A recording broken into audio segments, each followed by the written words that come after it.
오늘 우리에게 주신 하나님의 말씀은 신약성경 요한복음 3장 30절입니다. 신약성경 147면입니다. 요한복음 3장 30절입니다.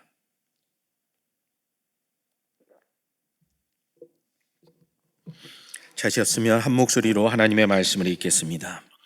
그는 흥하여야 하겠고 나는 쇠하여야 하리라 하니라. 아멘.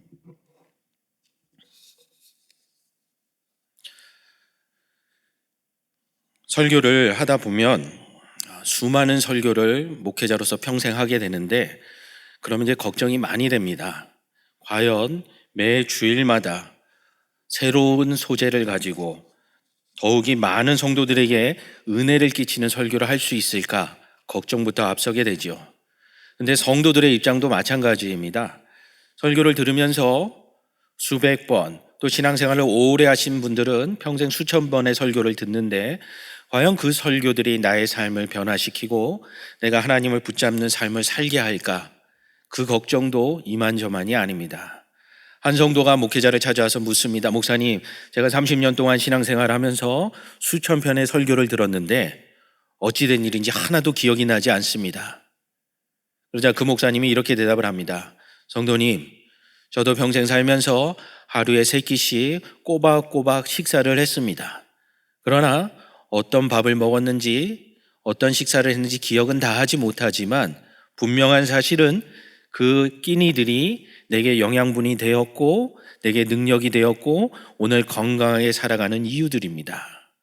수많은 설교들을 듣지만 때로는 그걸 지식적으로 다 외우고 기억하지 못하지만 영적으로 우리의 삶의 양식이 되어 오늘도 하나님의 은혜가 우리를 지탱하여 주실 줄로 믿습니다.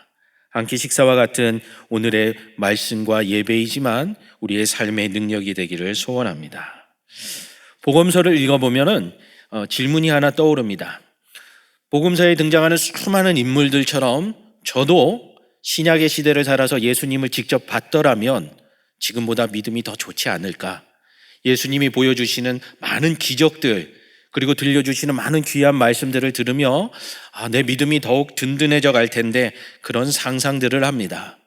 또 한편으로 궁금한 것은 수많은 사람들이 예수님을 만나고 병고침을 받고 죽은 자 가운데서 살림을 받기도 하고 놀라운 기적들을 행하고 갈릴리 호숫가에서 예수님의 말씀을 들으면서 오병이어의 배부른 기적도 체험했습니다.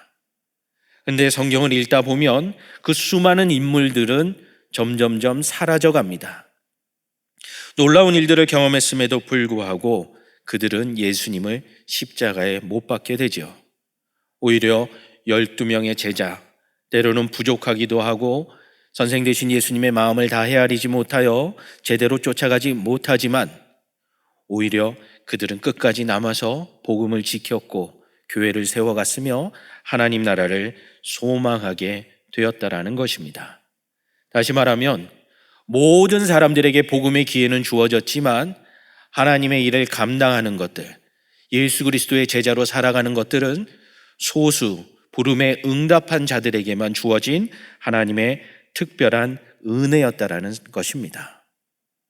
이것이 하나님의 은혜라고 얘기를 하지만 실상 오늘을 살아가는 우리들은 예수님을 믿는 것과 하나님의 일을 하는 것들을 조금은 분리해 놓는 습관들이 있습니다. 교회는 다니지만 하나님의 일을 하는 것은 내가 믿음이 더 좋아진다거나 내 형편이 더 나아진다거나 뭔가 여건이 허락될 때만 하나님의 일을 한다라고 우리는 분리해서 생각합니다. 다시 말하면 구원의 초대와 부르심의 사건이 하나님의 보내심의 사건과는 분리되어서 우리의 신앙 안에 자리 잡고 있다라는 거죠. 교회 나가는 것만으로도 감사한 일들, 때로는 예수님을 잊지 않고 기억하는 정도로만 감격하는 성도들이 안타깝게도 현대사회에 늘어가고 있습니다. 그들을 향해서 명목상의 그리스도인이라고 부르지요. 부르심에 대해서는 감격하지만 보내심에 대해서는 거절하는 사건입니다. 근데 신약 성경을 읽어보면 예수께서 제자들을 부르실 때에 부르시는 동시에 보내심을 약속하셨습니다. 그 첫 약속이 무엇입니까? 내가 너희로 사람을 낚는 어부가 되게 하리라. 사실 제자들은 그 말이 무슨 뜻인지 잘 몰랐습니다. 그러나 그들이 기대했던 선생님을 만났고 예수께서 그들을 갈릴리 호수에서 부르셨을 때 그들은 감격하여 예수께 나아갔습니다. 그러나 예수께서는 제자들을 불러 모으는 것에만 관심을 가지신 것이 아니라 부르시는 그 시작점에서부터 그들을 보내실 것을 염두에 두고 그들을 찾아오셨다라는 사실입니다. 그랬기 때문에 예수께서 승천하실 때에도 제자들과 헤어지며 그들에게 동일한 메시지를 전해 주십니다. 너희가 땅끝까지 이르러 내 증인이 되리라. 너희는 온 천하에 다니며 만민에게 복음을 전파하라. 다시 말하면 예수 그리스도를 믿는다라는 부르심의 사건은 우리가 예수 그리스도를 온 세상 가운데 전파하는 사건과 분리될 수 없다라는 것입니다. 성경은 끊임없이 그것을 분명하게 말하고 있음에도 불구하고 우리는 교회에 나오는 종교 생활과 우리의 세상 가운데 삶을 분리해서 세속적인 삶과 거룩한 삶은 마치 다른 것인 것처럼 얘기하고 세상에서는 세상의 방식을 따르고 교회에 와서는 교회의 방식을 따르는 그런 분리된 삶을 어느 순간 쫓고 있습니다. 오늘 성경은 말하고 있습니다. 예수께서 우리를 부르신 사건과 우리를 보내신 사건은 절대로 분리되지 않는다라는 것입니다. 어떤 청년이 저에게 그런 얘기를 했던 것이 기억납니다. 목사님은 우리의 삶을 잘 모르시잖아요. 우리는 세상에서도 살아야 되고 교회 나와서 봉사도 해야 됩니다. 근데 목사님은 교회 안에만 계시니 우리의 힘듦을 모르시잖아요. 물론 우리의 형편이 그렇게 생각할 수도 있습니다. 그러나 마음이 아프고 안타까웠던 것은 무엇이냐? 세상과 교회를 분리해서 생각하는 습관이 마음을 아프게 했던 것입니다. 하나님께서는 우리가 세상 가운데에서도 그리스도인으로 구별되어 살아가기를, 그리고 그들에게 영향을 끼치며 살아가기를 원하신다는 거죠. 요즘엔 좀 시세가 바뀌었습니다만 옛날 이야기로 돌아가면 1,000원짜리 지폐가 오랜만에 10,000원짜리 지폐를 만나서 이제 그동안의 소식을 나누기 시작했습니다. 1,000원짜리가 10,000원짜리에게 묻습니다. 야, 반갑다. 그동안 어디를 그렇게 다녔니? 10,000원짜리가 무심코 대답을 합니다. 다 그렇지 식당에도 가고 야구 경기장에도 가고 때로는 고속도로를 타고 멀리 가기도 하고 그랬어. 1,000원짜리야, 너는 어떻게 지냈니? 어디를 다녔니? 1,000원짜리는 어두운 얼굴로 대답했습니다. 나야 늘 그렇지. 교회. 1,000원짜리는 교회를 벗어난 적이 없다라는 거죠. 이야기를 들으시면서 저게 무슨 얘기일까 이렇게 궁금해하시는 분들도 있을 텐데, 제가 아는 어떤 교회 어떤 성도님은 20년째 1,000원만 헌금하는 분이 있습니다. 그러니까 삶이 하나님 앞에 드려지기보다는 내가 기계적으로 교회 나가서 이런 것들을 지키면 교인이 된다는 생각을 갖고 있는 거죠. 비록 물질에 대한 비유이지만 우리의 신앙과 영적인 상태도 이와 같다라는 것입니다. 실제로 교회에 대해서 조사를 해보면 교회가 영적으로 강건하여지고 부흥하지 못하는 교회들의 공통점이 무엇이냐? 자신들의 재정, 시간, 그리고 인력들을 자신의 교회를 위하여, 특별히 주일 예배 2시간을 위하여 80~90%를 쓰고 있는 교회들은 성장하지 못한다라는 결과가 나왔습니다. 이와 마찬가지로 하나님의 거룩한 성령이 거하는 전이 된 우리의 삶을 생각해 보십시오. 우리도 그런 조직교회와 마찬가지로 우리의 삶의 능력, 시간, 물질, 관심, 모든 것들을 나 중심적으로 쓰고 있지는 않은지요. 나를 위하여 내 삶이 쓰여질 때 우리는 영적으로 성장할 수 없고 부흥이 일어날 수도 없으며 하나님 나라를 소망할 수도 없습니다. 이처럼 내가 하나님 나라를 소망하고 하나님의 일꾼으로 보내심 받은 사건을 기억하고 소망하고 기도하고 있느냐, 아니면 나를 위하여 예수를 믿고 나를 위하여 교회를 다니고 나의 삶을 위하여 기도하고 있다라면 여전히 우리는 예수 그리스도의 마음을 제대로 이해하지 못한 안타까운 인생일 뿐입니다. 디모데전서 6장 12절에도 말씀합니다. 믿음의 선한 싸움을 싸우라. 오늘 우리가 고백한 찬송도 동일한 내용이죠. 너희가 이를 위하여 부르심을 받았으니 너희는 많은 증인들 앞에서 증거하였다라고 이야기합니다. 하나님께서 우리를 부르신 이유는 믿음의 선한 싸움을 싸우기 위함이지, 교회 안에 숨어서 말씀만 듣고 나의 그냥 생사화복만을 하나님 앞에 부르짖는 그런 폐쇄적인 신앙을 우리에게 기대하지 않는다라는 것입니다. 우리 모두가 하나님의 부르심을 기억하고 하나님의 보내심을 잊지 않는 그러나 하나님의 귀한 백성이 되어야 할 것입니다. 그러나 여전히 우리는 우리의 인생이 먼저 잘 되면 하나님의 일도 할 수 있을 거라 생각합니다. 오늘 말씀의 제목이 그는 흥해야 하겠고 나는 쇠하여야 하리라. 그러나 우리는 내가 먼저 흥해야 하겠고 내가 흥하면 하나님도 흥하게 될 것이다 라는 생각을 하곤 합니다. 기독교의 메시지 중에 세상 사람들에게 가장 잘 알려진 메시지는 바로 오늘 말씀 앞에 있는 요한복음 3장 16절입니다. 아마 오늘 예배를 드리는 많은 성도님들 다 암송하고 계실 겁니다. 하나님이 세상을 이처럼 사랑하사 독생자를 주셨으니 이는 저를 믿는 자마다 멸망치 않고 영생을 얻게 하려 하심이라. 얼마나 복되고 기쁜 소식입니까? 세상을 구원하려는 하나님의 기쁜 소식이 것이 우리에게는 감동이 됩니다. 그러나 그 다음 절 말씀을 여러분 기억하십니까? 하나님께서 저를 세상에 보내신 것은 세상을 심판하려 하심이 아니요 저로 말미암아 세상이 구원을 받게 하려 하심이라. 그러면 그렇지, 하나님은 우리를 사랑하셔서 우리를 구원하시려고 이 땅 가운데 보내셨지. 요한복음 3장 16절과 17절만 읽어보면 나를 위한 복음으로만 들립니다. 그러나 요한복음을 전체를 읽어보시고 예수께서 하나님께 기도하던 요한복음 17장 18절을 기억해 보십시오. 아버지께서 나를 보내신 것 같이 나도 그들을 세상에 보내었다라고 고백합니다. 하나님께서 나를 보내신 이유는 세상을 구원하기 위함입니다. 예수께서 우리를 세상 가운데 보내심도 세상을 구원하기 위하여 보내고 계시다라는 사실입니다. 그렇다면 우리의 기도의 제목은 바뀌어야 합니다. 하나님, 내가 건강하고 내가 잘 되고 내 배우자와 내 가족과 내 부모님, 내 자녀들이 잘 되면 하나님 자랑하겠습니다가 아닙니다.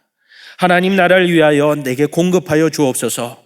하나님의 복음을 증거하기 위하여 내게 능력도 주시고 물질도 주시고 시간도 주시고 관계도 허락하여 주사 하나님 홀로 영광받아 주옵소서. 예수께서 이 땅 가운데 오셔서 십자가의 사건을 우리에게 보여주신 것처럼 우리도 세상 가운데 십자가의 사건을 증거하며 살아가야 합니다. 그리스도인, 안디옥 교회를 향하여 세상의 사람들이 붙여준 이름입니다. 한국 교회도 이런 이름이 있었죠. 불과 30년 전만 해도 교회 다니는 사람들을 예수쟁이라고 했습니다. 예수께 미친 사람들, 예수 때문에 삶을 포기하는 사람들, 예수 때문에 삶을 양보하고 모든 것을 하나님 나라를 위하여 소망하고 꿈꾸던 그 사람들 때문에 한국교회는 부흥했고 성장했던 것입니다.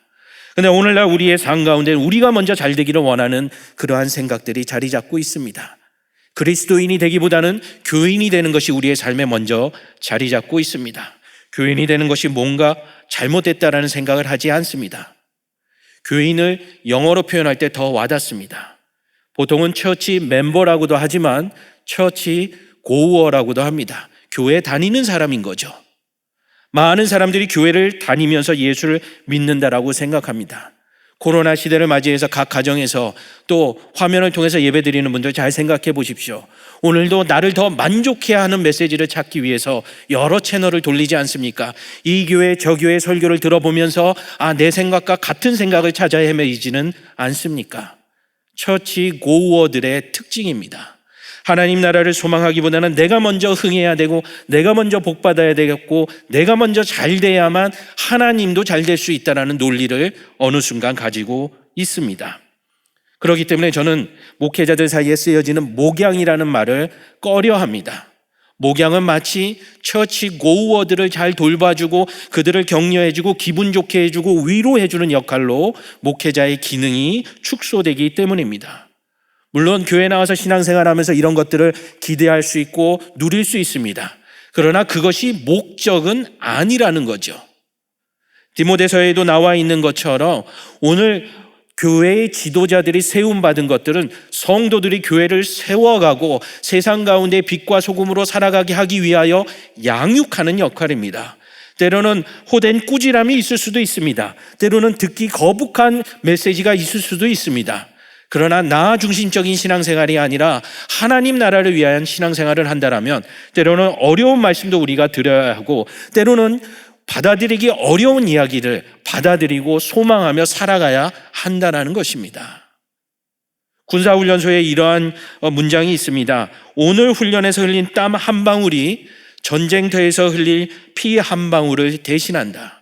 영적인 전쟁도 마찬가지입니다. 교회에 와서 달콤한 이야기만 듣고 내 마음을 위로하는 메시지만 듣다 보면 어느 순간 우리는 교회를 떠날 생각을 하지 않습니다. 군사훈련소에서 훈련받은 그 사람들은 전쟁에서 쓰임받기 위함입니다. 우리가 교회 안에서 말씀으로 양육되고 복음으로 충만해지기를 소망하는 이유들은 무엇입니까? 세상이 복음에 충만해지기를 원하기 때문입니다. 하나님의 나라가 이 교회 건물 안에만 갇혀 있는 것이 아니라 세상 가운데 증거되기를 원하기 때문입니다. 그러나 여전히 우리는 그러한 메시지가 부담스럽습니다. 축복과 위로는 자연스럽게 우리를 충족시키지만 희생과 헌신은 점점 더 우리를 부담스럽게만 합니다. 그러나 우리가 기억해야 할 말씀이 있습니다. 같은 요한복음 16장 33절입니다. 내가 이것을 너희에게 이르면 너희로 내 안에 평안을 누리게 하려 함이라. 평안, 참 좋은 이야기죠. 너희가 세상에서 환난을 당하나, 예수께서는 분명히 말씀하셨습니다. 너희에게 평안을 더하여 주는 이유는 너희가 세상에서 복음을 증거할 때 환난을 당할 것이기 때문에 예수 그리스도의 이름으로 너희에게 평안을 더한다라고 이야기합니다. 담대하라, 내가 세상을 이기었노라. 예수께서 이미 이기신 싸움 가운데 우리를 초대하신 것입니다. 사람들의 마음은 그렇습니다. 경기 시합을 해도 이기는 팀에 마음을 두기를 원합니다. 더욱이 선수라면 더 잘하는 팀에 가서 승리의 기쁨을 맛보기를 원합니다. 그러나 영적인 싸움에 들어가서는 우리가 하나님께서 세상을 이미 이기었다라고 말씀하심에도 불구하고 우리는 예수 그리스도의 초청에 응하지 않으려고 합니다. 예수님 혼자 싸우십시오. 예수님 혼자 이기십시오. 나는 그 영광만 누리겠습니다. 성경은 이야기합니다. 너희가 세상에서 환난을 당하겠지만 담대하라. 담대하고 또 담대하라고 이야기합니다. 사도 바울은 이것을 잘 알았습니다. 그랬기 때문에 고린도 교회와 갈라디아 교회를 향하여 자랑스럽게 이야기할 수 있었던 것입니다. 형제들아, 내가 그리스도 예수 우리 주 안에서 가진 바 너희에 대한 나의 자랑을 두고 단언하노니. 그러면 자랑을 해야겠죠. 그리고 하는 이야기가 나는 날마다 죽노라. 요한이 했던 이야기와 같은 이야기입니다. 나는 쇠하여야 하리라. 사도 바울도 말합니다. 나의 자랑은 나는 날마다 죽노라. 갈라디아 교회에도 이야기합니다. 내가 그리스도와 함께 십자가에 못 박혔으니 그런즉 이제는 내가 산 것이 아니요 오직 내 안에 그리스도 예수께서 사신 것이라. 오늘도 우리가 하나님 앞에 나아오며 하나님 앞에 무릎을 꿇으며 기도할 때에 내가 살려고 기도하지는 않습니까? 내가 살아야 하나님도 산다라고 생각하지는 않습니까? 그러나 성경은 정반대로 우리에게 이야기합니다. 먼저 하나님 나라의 소망을 붙잡으라고, 먼저 하나님 나라와 그 의를 구하라고, 그래야만 이 모든 것을 너희에게 더하여 주시리라 말씀합니다. 그럼에도 오늘 우리는 우리의 건강, 우리의 진로, 우리의 행복, 우리의 성공을 위해서 먼저 구하는 우를 범합니다. 요한과 바울뿐만이 아니라 베드로도 분명히 얘기합니다. 하나님께서 우리를 부르신 목적은 무엇입니까? 너희는 택하신 족속이요 왕 같은 제사장이요 거룩한 나라요 그의 소유된 백성이니. 이런 좋은 이야기들의 이유는 무엇이냐? 너희를 어두운 데서 불러내어 그의 기이한 빛에 들어가게 하신 자의 아름다운 덕을 선전하게 하려 하심이라고 말씀하고 있습니다. 오늘 우리는 하나님을 자랑하고 있습니까? 환난 가운데에도 담대함으로 세상의 사람들이 당신은 어떻게 그렇게 어려움 가운데 행복할 수 있습니까? 라고 질문을 받고 있습니까? 성경에 나오는 수많은 복음 전파의 이야기들은 예수를 믿지 않는 사람들의 질문으로부터 시작됩니다. 우리가 어떻게 해야 됩니까? 우리가 어떻게 해야 구원을 받을 수 있습니까? 우리가 어떻게 해야 당신이 말하는 그 하나님의 은혜를 경험할 수 있습니까? 그럴 때 베드로가 이야기합니다. 예수 그리스도의 이름으로 회개하고 제사함을 받으라. 그리하면 성령을 선물로 받으리니. 여러분, 우리가 구하는 많은 것들, 하나님의 나라를 먼저 구할 때 우리에게 허락된 것들입니다. 그가 먼저 흥해야만 우리도 죽음을 넘어서 흥할 수 있는 것입니다.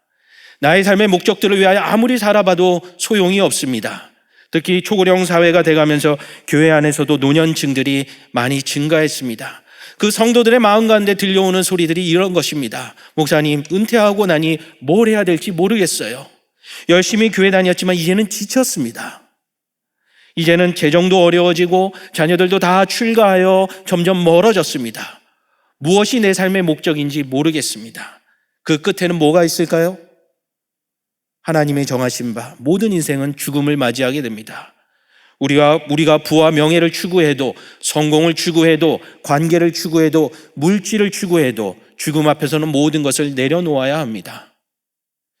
역사 속에 나오는 수많은 위대한 인물들도 마찬가지였습니다. 그 어느 누구도 죽음을 모면하지 못했습니다. 그렇기 때문에 나 중심적으로 기대하고 소망하고 살아가는 모습은 한계가 있습니다. 그러나 죽음을 넘어서서 부활의 첫 열매가 되신 예수 그리스도를 소망하며 하나님 나라를 기대하게 된다면 죽음 넘어서 우리의 인생의 목적들이 생겨나게 됩니다. 은퇴를 한 것은 과정일 뿐 그것이 우리가 신앙을 놓치게 되는 이유가 되지 않습니다. 새로운 선교의 현장 가운데 우리는 하나님을 섬기게 되는 것이죠. 우리의 인생은 변할 수밖에 없습니다. 그것이 인생입니다. 어려움이 찾아올 수밖에 없습니다. 예수님을 믿어도 고난이 찾아옵니다. 그러나 예수님이 말씀하여 주십니다. 평안을 더하여 주시고 담대하라 말씀하여 주시고 하나님 나라를 소망하라고 이야기해 주십니다. 과연 우리는 축복만을 기대하며 신앙생활 하십니까? 혹은 하나님께서 함께 하자라는 사명 가운데 기쁨으로 나아가고 있습니까? 축복과 사명은 동전의 양면과 같습니다. 우리가 가진 동전도 한 면만 있으면 동전으로서의 기능도 할 수 없고 가치도 없습니다. 우리의 신앙도 마찬가지입니다. 축복만 누리면 아무런 가치도 없고 능력도 없습니다. 그 축복이 하나님의 소명과 짝을 이루었을 때는 능력으로 나타나게 되고 하나님의 나라가 세상 가운데 드러나게 되는 것입니다. 그렇다면 우리는 어떻게 살아야만 예수 그리스도가 흥하게 되고 우리는 감추어지는 삶을 살 수 있을까요? 오늘 요한복음 3장에 요한은 그것을 분명히 보여주고 있습니다. 오늘 말씀의 상황 속에서 세례 요한은 어떤 면에서는 예수님보다 더 유명세를 누리고 있는 랍비였습니다. 많은 사람들이 요한에게 와서 세례를 받았기 때문에 그의 별명이 세례 요한이 될 정도로 많은 사람들이 그를 쫓았습니다. 그러나 그가 위대한 것은 그가 많은 사람을 세례 주었기 때문에 위대한 것이 아니라 스스로 말하기를 나는 소리요 광야에서 외치는 소리요 예수님의 길을 예비하는 자라고 고백하고 있다라는 거죠. 자신을 위한 삶을 사는 것이 아니라 메시아 대신 예수 그리스도를 준비하고 그를 드러내는 삶을 살았기 때문에 세례 요한은 위대한 인물로 칭찬을 받고 있는 것입니다. 더 나아가서 세례 요한은 자기를 따르던 제자들 얼마나 열심히 따랐겠습니까? 그들이 예수 그리스도에 대한 질문을 하고 그분이 메시아입니까? 라고 물었을 때에 자신의 제자를 예수께 보내는 그러한 사역도 감당했습니다. 오늘날 많은 교회들을 생각해 보십시오. 이웃의 교회가 생기면 교인을 빼앗기지 않을까 걱정합니다. 그러나 세례 요한은 예수 중심의 삶을 살았기 때문에 예수께 제자들을 빼앗긴다라고 생각하지 않았습니다. 예수 그리스도를 같이 따라가는 삶이라고 생각했던 것입니다. 오늘 우리의 교회들도 그러한 삶을 살아야 하는 것입니다. 나 중심적인 삶으로 살았을 때는 시기와 질투와 경쟁과 성공만 자리 잡습니다. 그러나 하나님 나라를 생각할 때는 일치와 연합과 함께함이 우리 가운데 허락된다라는 거 잊지 말아야 할 것입니다. 저도 목회자가 되기 위해서 어렸을 때부터 수많은 기도의 제목들을 놓고 기도했습니다. 교회에서 신앙생활을 하면서 그런 것들이 교육되었고 훈련되어진 거죠. 말도 잘해야 되고 성경도 많이 외워야 되고 노래도 잘 불러야 되고 피아노 반주도 할 줄 알아야 되고 많은 것들을 다 할 줄 알아야 교회에서 목회자로서 기능을 할 수 있다라고 이야기를 듣고 자랐습니다. 그리고 그거를 조금이라도 충족시키기 위해 만족시키기 위해서 노력하고 있었습니다. 중고등학교 6년 동안은요 학교를 걸어 다녔습니다. 버스 타고 20-30분의 거리지만 새벽 기도회 끝나고 걸어 다니면서 계속 호흡 연습을 했습니다. 복식 호흡을 어떻게 하면 잘할 수 있을까? 그리고 학교 중창단에 들어가서 노래도 열심히 했습니다. 그리고 주변에서도 성악 전공을 하라고 추천을 하기도 했습니다. 그러나 그러한 꿈들이 좌절되고 이제는 목회자로서 살아야겠다. 음악 목사는 양보해야겠다. 그런 생각을 한 적이 있습니다. 고3 때는 중창단에서 독창을 허락받아서 졸업 연주회를 했습니다. 잘했을까요? 완전히 망했습니다. 지역회관에서 연주회를 하는데 독창인이 누가 도와주지도 못합니다. 연주회는 아침에 일어나니 목이 완전히 잠겼습니다. 제 평생에 지금까지도 그렇게 목이 잠긴 날이 없었습니다. 옛날 약들이 있죠? 소리가 나지 않는 용각산도 한 통을 다 먹어보고 홀스라는 캔디도 다 먹어봤습니다. 목소리가 돌아오지 않았습니다. 그러나 누구도 대신할 수 없는 순서였기 때문에 그 공연장에 올라갔습니다. 소리가 나오지 않으니 노래를 흉내조차 낼 수 없죠. 더군다나 제가 불러야 하는 노래가 6분짜리 노래였습니다. 보통은 3, 4분에 끝나야 할 노래인데 그 노래 동안 저는 울기만 했습니다. 그 자리에는 믿지 않는 사람들도 많이 와 있었습니다. 예수 믿는 사람만 있지 않았습니다. 그리고 저는 완전히 망했다라고 생각을 했습니다. 그런데요, 연주회가 다 끝나고 이제 서로 인사하며 헤어지는데 믿지 않는 선배들이 와서 얘기합니다. 물론 신앙이 없는 분들이니까 은혜 받았다 이런 표현을 할 줄 모르죠. 뭐라고 얘기하냐면 그래도 목사 아들 같더라. 그냥 그분들의 표현에는 그게 최고의 표현이었습니다. 아무 노래도 하지 못하고 6분 동안 울다가 내려온 저를 그렇게 칭찬하시고 위로해 주었습니다. 예수 믿는 사람들은 다르구나. 그 이후에 더 비참한 일들도 벌어졌습니다. 군 생활하면서 똑같은 기회가 주어졌습니다. 저는 이제 카투사로 복무했기 때문에 한미연합사령관 별 4개와 별 3개 이런 장군들 앞에서 찬양대회 하는데 독창을 나갔습니다. 무슨 노래를 불렀을까요?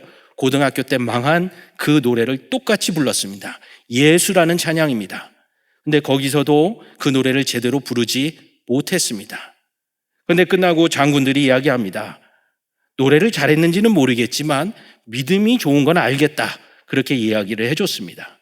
여러분, 우리가 승리하고 우리가 성공해야만 하나님이 영광 받으시는 건 절대 아닙니다. 저도 음악 목사가 되기를 오랫동안 기도해 왔지만 그 꿈은 이루어지지 않았습니다. 그럼에도 오늘도 하나님은 사역의 현장에 저를 사용하고 계시고 여러분도 사용하기를 원하고 계십니다. 여러분의 삶 가운데 어려움이 있습니까? 아픔이 있습니까? 그것에서 벗어나면 하나님의 일을 할 수 있다고 생각하십니까? 그렇지 않습니다. 오늘 세례 요한을 기억해 보십시오. 그는 목이 잘리는 순교의 현장의 주인공이 되었습니다. 그는 실패한 인생입니다. 그는 청년의 때에 예수 그리스도를 증거하다가 삶을 일찍 마감하는 안타까운 청년이었을 뿐입니다. 그러나 성경은 그가 천국에서 가장 큰 자라고 이야기하고 있고 그를 통하여 예수 그리스도의 사건과 십자가가 준비되었다라고 증언하고 있습니다. 오늘 우리도 세례 요한과 같이 사도 바울과 같이 베드로와 같이 나는 작아지고 죽어지고 감추어지지만 그가 흥하는 예수 그리스도가 흥하는 삶을 살아야 할 것입니다. 저는 꽃에 대해서 잘 알지 못하지만 한 원예를 전문하시는 분이 이런 얘기를 해주셨습니다. 백합이 알뿌리 그 화초이죠. 그거를 6개를 갖다 심었다라고 합니다. 그런데 이것들이 열흘 정도 동안 아무런 소식이 없습니다. 물을 주고 햇볕을 쬐어 주어도 죽은 듯이 아무런 반응이 없다가 열흘이 지나면 조금씩 싹이 올라오게 됩니다. 그래서 저는 그냥 잘 모르니까 당연히 그런 거 아니겠습니까? 라고 대답을 하자 그분이 이런 얘기를 합니다. 목사님, 꽃을 옮겨 심어 놓으면 꽃들도 몸살을 앓습니다. 백합도 옮겨 심어 놓았기 때문에 열흘 동안 몸살을 앓는 거죠. 그런데요, 몸살이라는 건 몸이 살아난다라는 뜻입니다. 그렇기 때문에 백합을 옮겨놔서 죽은 것이 아니라 열흘 동안 몸살을 앓은 뒤에 살아나기 시작하고 꽃이 피고 아름다운 모습을 보이기 시작한다라고 이야기합니다.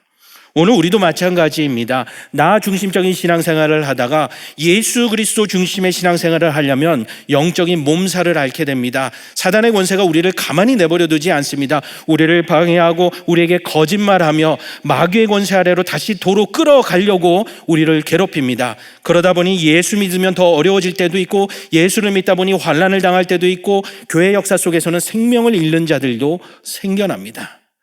그러나 우리가 나 중심에서 예수님 중심으로 옮겨갈 때 교회도 몸살을 앓게 되고, 그리스도의 몸된 교회가 살아나게 되고, 교회의 역사가 2000년 동안 이어져 오게 된 것입니다. 오늘 우리의 예배는 한 번의 예배로 끝날지 모르지만 여러분의 삶이 나 중심에서 예수 중심의 삶으로 옮겨지기를 바랍니다. 힘들어질 수 있습니다. 그러나 말씀으로, 믿음의 공동체 안에서 성도들의 중보의 기도로 말미암아 위로함을 받으시고 승리하는 여러분 되시기를 바랍니다. 오늘 성경은 분명히 말합니다. 그는 흥하여야 하겠고 나는 쇠하여야 하리라. 영어는 더 분명히 이야기합니다. He must be greater. must가 들어갑니다. 영어 시간에 배웠죠? 반드시 그는 흥해야 합니다. 그리고 반드시 나는 쇠하여야 합니다. 그럴 때에 하나님의 나라가 우리의 삶 가운데 이루어질 줄로 믿습니다. 하늘에 계신 우리 아버지여, 이름이 거룩히 여김을 받으시오며 나라에 임하오시며 뜻이 하늘에서 이루어진 것 같이 땅에서도 이루어지이다.